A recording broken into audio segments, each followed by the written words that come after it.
are not at our farm this morning, but we're at another incredibly, very special farm. We're at Polyface Farm.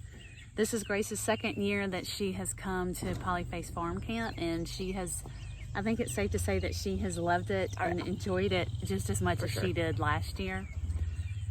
We were actually at Polyface Farms about a month-ish or so ago. There was like a health and wellness seminar, and that was amazing too. So excited, just not even begin to describe how I'm feeling right now. I'm about to have a Polyface breakfast, and we have got a superb day with a group of speakers lined up. I'm so excited. They have several events coming up, and I'm like, ooh, I want to go to that and that one and that one and that one. So yeah, pretty much all of them. So we'd be here like every month for the rest of this year. Yes, Grace is already trying to talk me, and she's like, Mom, can we please stay again tonight? Yeah, I know, I want to stay another night. So we're actually going home after when camp ends today. We're going to go home, but it has been an incredible week for her. For me, we're staying actually at an Airbnb, which is the first Airbnb I have personally ever stayed at, and it has been amazing. The owner, Ella, she has been just so gracious and so kind, and I loved every evening I go and sit out on her balcony until it gets dark and just it's enjoy. Really pretty. Man, it is, gosh, it is beautiful. And then during the day sun, I go sit out there. I've been attempting to plan my life in school and just attempting. I haven't got it all figured out. It's just an attempt. So, but Grace, what are some of your highlights for you this week? Okay, the biggest thing was I got to help process broilers on yesterday. It was pretty awesome. It was so awesome. And then obviously seeing Joel, and we got to move the cows with him, and we got to feed the pigs, feed the rabbits, and it was just overall a great week. It has been, and I think that, when she comes here... Oh, we made butter. That's the only other thing I forgot. We made butter. I think that just overall when she comes here this week, it's just she learns so much, and I think her dream is to become an intern here. Yes. So she would really like to be able to do that.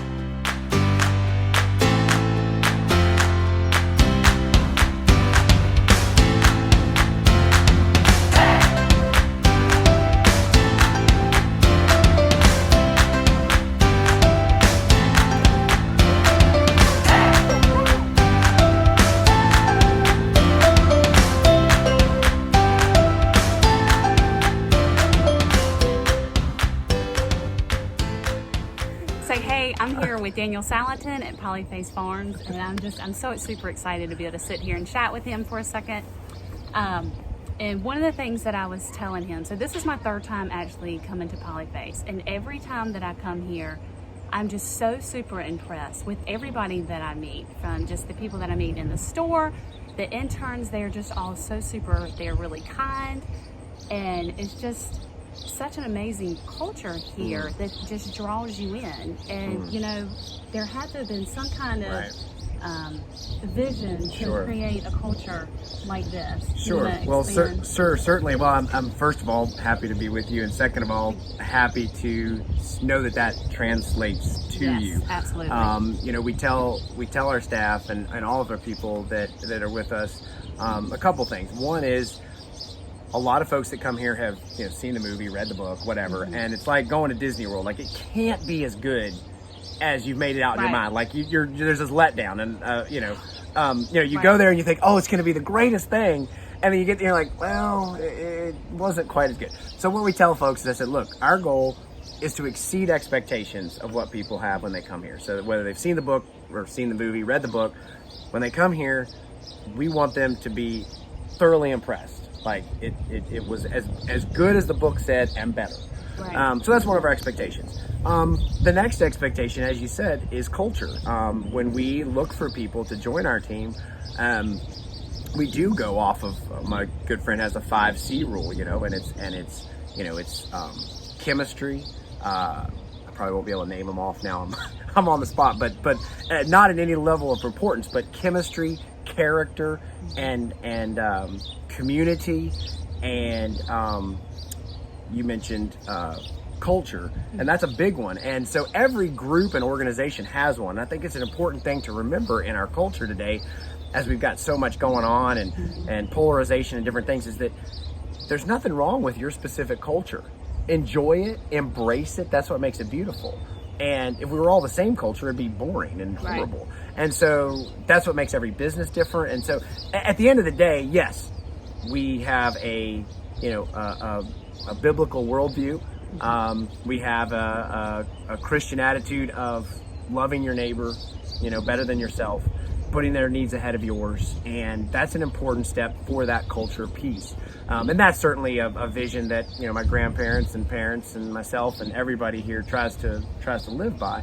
And you can't just fake that forever. That has to come up naturally within you.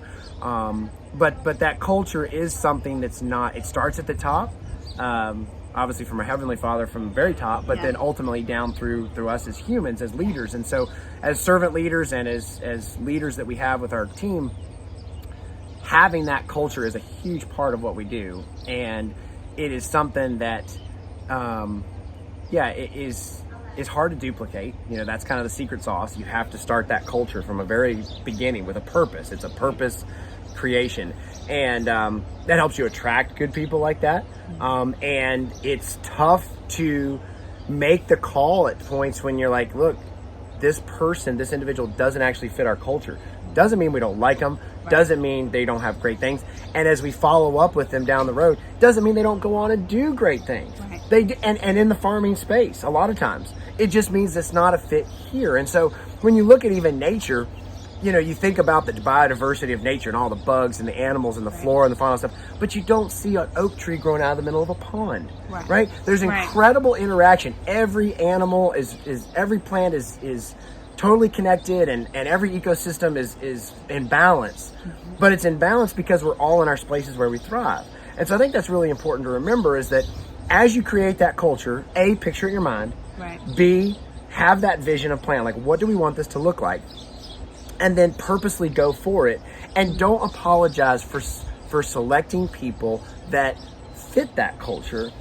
And that's important because what we found is anybody that we felt like, I don't think they're the right culture here, again, doesn't mean we don't like them. Right. And what we find is they go on and find a culture that totally fits them, and they love it, and they thrive, and it's a beautiful thing. And it's a square peg in a round hole situation. Don't force it, and especially someone, if you're starting with your own kids, certainly you can grow the culture and mold the culture of your own children, of young children. They're malleable. But if someone's 25 years old, I can teach them stuff. Right. I can expose them to things, but actually changing who they are deep down inside, and I don't want to. Right. That would be pointless. What's the point of that?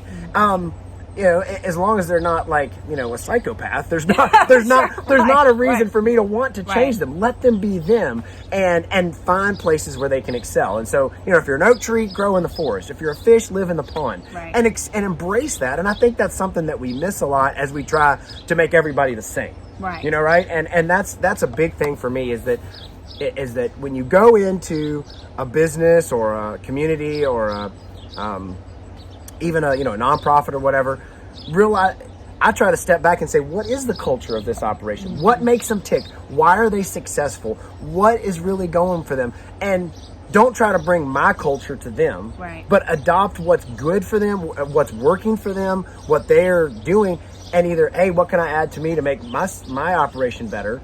But at the same time, just appreciate, hey, this is working for them. How cool is that? And let them go with that. That's awesome. I love all of that. And one thing that I will say is, yesterday when I was talking to an intern, and we were kind of talking a little bit about what you were just talking about, and they said that you will not come to work at Polyface. Everybody here at Polyface genuinely cares about people, and it shows everywhere. Sure. Well, and I think part of it too is having that common mission, and so from an actual nuts and bolts side, we have several mission statements. Obviously, we have the mission statement for Polyface. We also have a mission statement for the steward team. So to help being on that same page of vision, if you're not on the same vision, you can get, and what we talk about is, and I don't need to go into specifics of that, but the idea of saying, look, you may have your own vision, but what happens is if you can't buy into this vision that we have for this apprentice team, steward team, business, whatever, then, and you can't lay your personal stuff aside, what is that suddenly the root of that is self, right? Pride. So, and we all have it down there. Yeah. But if we can't lay that aside for 5 months, 12 months, whatever, ultimately we see this in sports a lot, obviously. If you're not playing for the team and you're just playing for your own statistics, the team can lose. Right. But you can have the best triple-double or the best home run average or whatever, but your team stinks.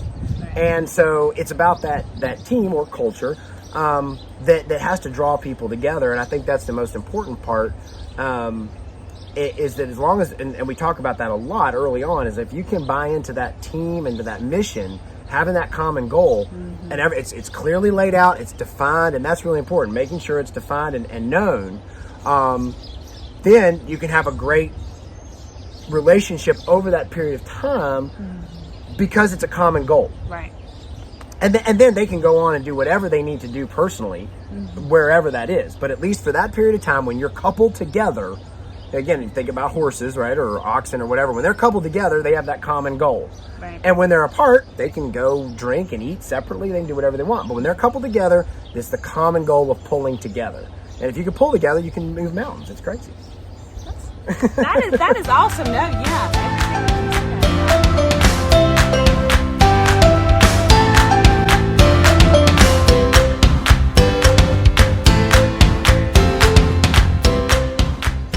Question though, Sure. I do have for you. I'm Absolutely. sure that people that are watching this may have the exact same question. So you take, Sure. us. We're very small. Uh-huh.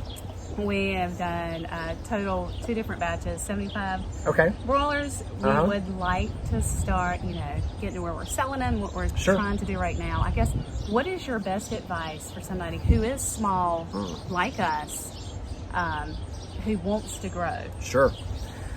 Well, I mean, I think there's a lot of ways to answer that. Certainly, being aware of efficiencies from a labor's perspective is one thing. I mean, it's fun to haul a couple buckets of water out to one chicken shelter, but then when you have 6, it becomes arduous. And so we see a lot of people. One of the rules of thumbs I was telling another gentleman from last camp was, my grandfather had the rule of thumb of no more than 3 hours of your day should be spent on repetitive chores. And so think about that as you set up your operation. Now that's just nuts and bolts. If you're, a lot of people will just tote water to one, but then you have to spend all that time toting, and then you don't feel like you can grow because it takes so much time, right? But if you take the one day and invest in maybe a water line or a buried water line or just anything like that to get it out more permanent, then suddenly the chores get cut in half, and it's like adding another one doesn't seem very daunting. So that's just the production side. On the growth side, I mean, we're always marketing too, so I'd love to say that it's easy at some point, but it never is. It's always an uphill climb. You're always looking for new markets. You're trying to be creative. It's about responding. It's about putting hooks in the water, seeing what happens, and then responding to the nibbles. It's thinking about fly fishing. The fly fisher will take scoop up whatever's on the water and then dig through their packet to try to match. And so it's not just going and saying, oh, this is my most successful lure, I'm gonna throw that in. And that takes a lot of time, a lot of observation, a lot of patience, and a lot of trial and error.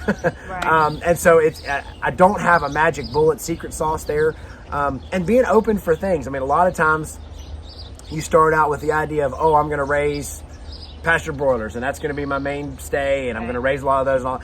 But your market maybe lends itself to pastured eggs or pasture turkey, or you start out raising dairy cows. You think that's what we're going to do, but your market's all about beef or what and so being able to still do what you love, be flexible. but be flexible. Exactly, being flexible to what the market demands, because ultimately, until if and when there's ever a time that people are growing all their own stuff, which is a long way from now, if ever, that they are going to have their own desires. Right. And so it's it's there's a lot of ways to do it. Story branding does it this way, but the idea is it's all about the customer. The customer wants to know a lot less about you, but they want to know much more about how you're solving their problem or filling their need or taking care of them. Right. And so again, it's a lot about just listening, asking a question and then let them talk about what they need. What is their, especially when you're talking about like chefs or retailer or whatever, say, what are you looking for? What is your need? How can I raise something or provide you something that fills a specific need or request that you're getting?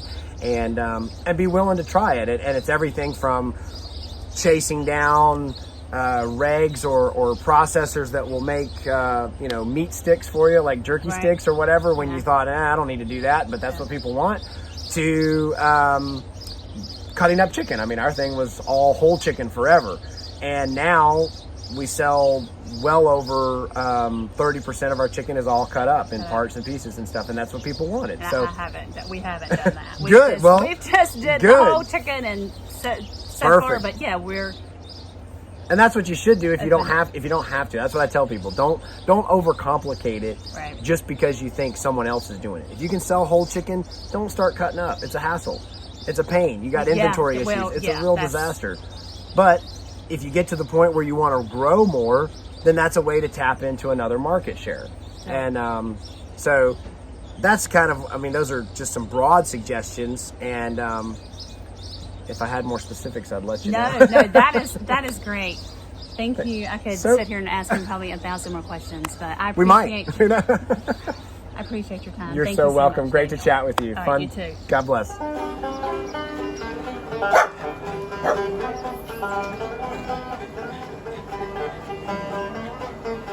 So what was your favorite part about camp?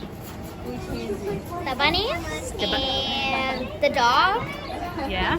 and the chickens. All right. I liked making new friends and I liked petting Cody. And I really liked all the animals. And if I ever come back, I would like to both do all the things we did, see the old friends, and make new ones. So what's your favorite part about camp? Pigs. What was your favorite part about camp? Pigs. Pigs. What was your favorite part about camp? Cow move. Cow move? Hey Mom, what was your favorite part of camp? All of it. The time getting alone time? Yeah. Yours too? Yeah, that's kind of mine. Hey y'all, so I am here with Molly and Grace, and they're the ones who did this camp again this year, and they did an amazing job, y'all. All the kids had so much fun. I would pull up, the kids were laughing, they were playing, they were all so happy, and I know that the kids who came this year, they're already asking about next year. Yeah. So, and I know how fast this camp filled up. When you posted this, Molly, how fast did It was 3 weeks, maybe 2 weeks. It was really fast. And we had some on the wait list. So I think the big question is, and a lot of parents are asking, and you may be watching like, oh my gosh, I want my kid to go to that camp. Are y'all doing this again next year? Definitely. So if you're actually interested in your kid going to this camp next year, I'm going to leave Molly's email in the bio, and you can actually email her and she will put y'all on a waiting list. I'll email you out when it goes live online, when registration goes live. Okay. You still have to go and register. So yes, so I'm just saying you want your kids to come to this camp because it was amazing. Well, that's a wrap, guys, for Polyface Farm Camp 2021. It's been an amazing week. Awesome. I think Grace is a little sad that But I'm trying not to show it. she's trying not to show it. If she's honest, there may even be a few little tears when we get in the car and driving away. But it's been an amazing week. And it's time to get home to go see Charlie and Laura Jane and Lee. And the cows. And what about the chickens? Pretty much everything. But And the mainly the cows. But yeah, so that's a wrap.